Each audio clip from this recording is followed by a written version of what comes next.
हमारे चैनल में आपका स्वागत है। आज के वीडियो में हम पद्मिनी एकादशी के महत्व और पद्मिनी एकादशी व्रत कथा के बारे में जानेंगे। पद्मिनी एकादशी का महत्व। धर्मराज युधिष्ठिर कहने लगे कि हे जनार्दन, आपने सभी एकादशियों का विस्तार पूर्वक वर्णन कर मुझे सुनाया, अतः अब आप कृपा करके मुझे अधिक मास के शुक्ल पक्ष की एकादशी का क्या नाम है तथा उसकी विधि क्या है, इन सब के बारे में बताइए। श्री भगवान बोले, हे राजन, अधिक मास में शुक्ल पक्ष में जो एकादशी आती है वो पद्मिनी कमला एकादशी कहलाती है। वैसे तो प्रत्येक वर्ष 24 एकादशियां होती हैं।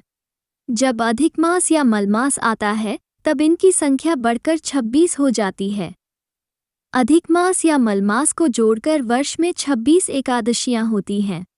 अधिक मास में 2 एकादशियां होती हैं, जो पद्मिनी एकादशी शुक्ल पक्ष और परमा एकादशी कृष्ण पक्ष के नाम से जानी जाती हैं।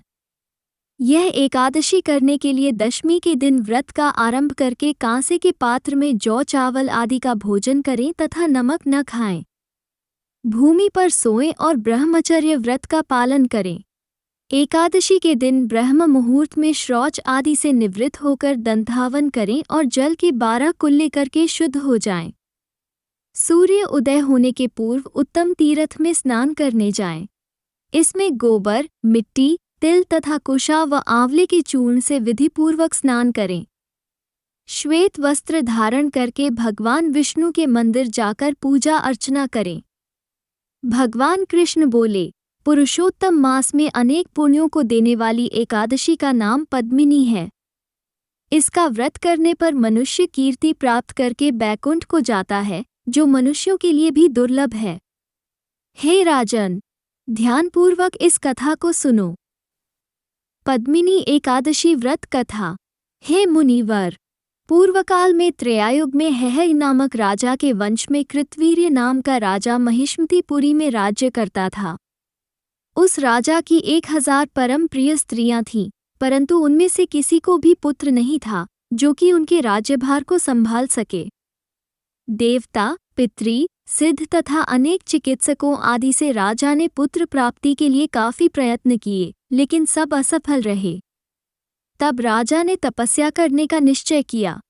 महाराज के साथ उनकी परम प्रिय रानी, जो इक्ष्वाकु वंश में उत्पन्न हुए राजा हरिश्चंद्र की पद्मिनी नाम वाली कन्या थी, राजा के साथ वन में जाने को तैयार हो गई। दोनों अपने मंत्री को राज्यभार सौंपकर राजसी वेश त्याग कर गंधमादन पर्वत पर तपस्या करने चले गए। राजा ने उस पर्वत पर 10,000 वर्ष तक तप किया, परंतु फिर भी पुत्र प्राप्ति नहीं हुई। तब पतिव्रता रानी कमलनयनी पद्मिनी से अनुसूया ने कहा, 12 मास से अधिक महत्वपूर्ण मलमास होता है, जो 32 मास पश्चात आता है। उसमें द्वादशीयुक्त पद्मिनी शुक्ल पक्ष की एकादशी का जागरण समेत व्रत करने से तुम्हारी सारी मनोकामना पूर्ण होगी। इस व्रत के करने से भगवान तुम पर प्रसन्न होकर तुम्हें शीघ्र ही पुत्र देंगे। रानी पद्मिनी ने पुत्र प्राप्ति की इच्छा से एकादशी का व्रत किया। वो एकादशी को निराहार रहकर रात्रि जागरण करती। इस व्रत से प्रसन्न होकर भगवान विष्णु ने उन्हें पुत्र प्राप्ति का वरदान दिया। इसी के प्रभाव से पद्मिनी के घर कार्तवीर्य उत्पन्न हुए, जो बलवान थे और उनके समान तीनों लोकों में कोई बलवान नहीं था।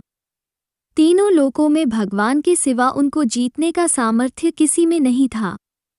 हे नारद, जिन मनुष्यों ने मलमास शुक्ल पक्ष एकादशी का व्रत किया है, जो संपूर्ण कथा को पढ़ते या सुनते हैं, वे भी यश के भागी होकर विष्णुलोक को प्राप्त होते हैं।